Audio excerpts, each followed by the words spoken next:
Cuando Benito Juárez expidió la ley del matrimonio civil el 23 de junio de 1859, refugiado en Veracruz mientras el amotinado Félix Zuloaga despachaba en Palacio Nacional, la nueva Constitución tenía ya casi 2 años de haber entrado en vigor 16 de septiembre de 1857, pero era difícil alcanzar las libertades prometidas. Una de esas libertades consistía en poder casarse sin someterse a los requisitos eclesiales ni a los costos inherentes. Al reconocer que todos nacen libres y que los derechos del hombre son la base y el objeto de las instituciones sociales. Art. 1. El Estado estaba obligado a integrar el registro civil para hacer efectiva la libertad de casarse y para que los actos de la autoridad civil surtan ya todos sus efectos legales. Para la ley, desde entonces, el matrimonio no es un acto religioso por más que tal sacramento se encuentre permitido como parte de las libertades que se proclaman. A pesar de las 2 guerras que desató contra la República, el clero dejó de ser autoridad sobre los principales actos de la vida de los ciudadanos. En consecuencia, el matrimonio legal no es un asunto suyo. No obstante, varios obispos convocan a manifestaciones el 10 y el 24 de septiembre próximos para oponerse al proyecto sobre el matrimonio de personas del mismo sexo y, consecuentemente, a las leyes locales ya en vigor sobre ese mismo tema. Nadie exige que el clero católico o cualquier otro admita casar a parejas del mismo sexo. Ese es un asunto exclusivo de las corporaciones eclesiales.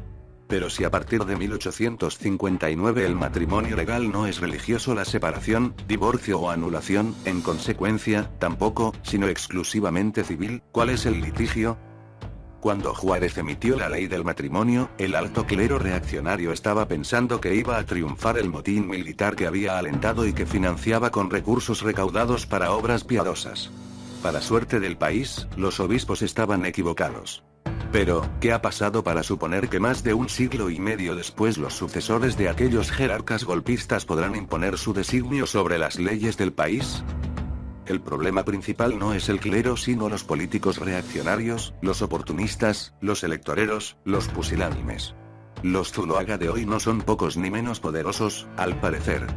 A pesar de que Peña envió la iniciativa sobre matrimonio de personas del mismo sexo, su partido no está de acuerdo porque tiene miedo a una repercusión electoral y teme romper lanzas con el episcopado.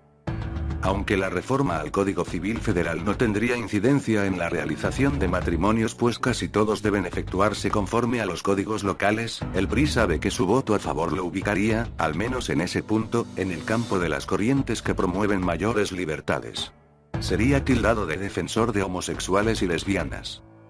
No es que se busque negar la existencia de parejas del mismo sexo, sino que se pretende que no se vean o que se vean mal, que se oculten, que carezcan de otros derechos, porque su presencia es considerada incómoda por parte de personas que sostienen principios éticos contrarios al pleno reconocimiento de las libertades. Así como se decía, o se dice, que por decisión divina hay razas por lo que juntarlas es contrario a la voluntad de Dios, se sigue diciendo que hay 2 sexos, etc. Por su lado, los reaccionarios liberales afirman que el llamado matrimonio gay es antinatural. Ya no hay un Dios sino natura. Es lo mismo, sin embargo. Sí tenemos un problema del Estado laico pero no de un imposible gobierno eclesiástico. Antes, el clero era autoridad, tenía facultades legales para decidir y resolver sobre asuntos relacionados con las personas desde el nacimiento de estas hasta su muerte. Eso no va a regresar por más reaccionarios que sean los arzobispos mexicanos y sus voceros. Lo de hoy es la pretendida validez de principios tendientes a negar las nuevas libertades, una de ellas es el matrimonio entre personas del mismo sexo. El Estado laico sufre en la medida en que es arrastrado a una moral que tiene su base en principios religiosos.